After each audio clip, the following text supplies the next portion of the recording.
বিএনপির ভারপ্রাপ্ত চেয়ারম্যান তারেক রহমানকে নিয়ে কটূক্তির অভিযোগে একেএম শহীদুল ইসলাম নামে এক ব্যক্তিকে গ্রেপ্তারের ঘটনায় তীব্র প্রতিক্রিয়া জানিয়েছে বিএনপি। দলটি ওই ব্যক্তির নিঃশর্ত মুক্তি দাবি করেছে। শনিবার রাতে দলের সিনিয়র যুগ্ম মহাসচিব রুহুল কবির রিজভীর সই করা এক বিবৃতিতে এই দাবি জানানো হয়।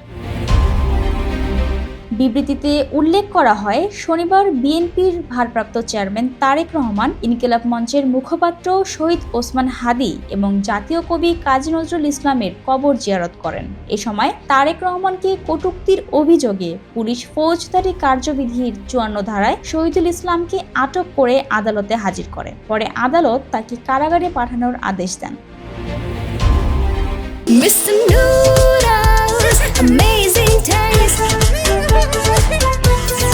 বিএনপির দাবি, একটি গণতান্ত্রিক রাষ্ট্রে নাগরিকের মত প্রকাশের অধিকার সংরক্ষিত থাকা জরুরি।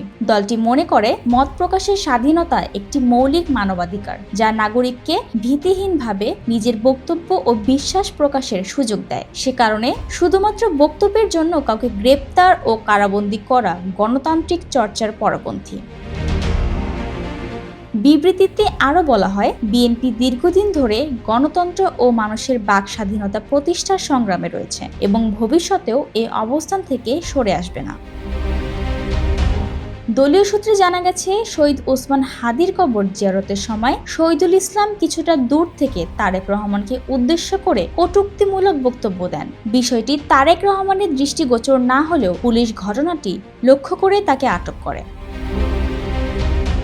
পরবর্তীতে বিষয়টি জানতে পেরে তারেক রহমান নিজেই শহীদুল ইসলামকে মুক্ত করার বিষয়ে প্রয়োজনীয় পদক্ষেপ নিতে সংশ্লিষ্টদের নির্দেশ দেন। এরপরই এই বিষয়ে বিএনপির পক্ষ থেকে আনুষ্ঠানিক বিবৃতি প্রকাশ করা হয়।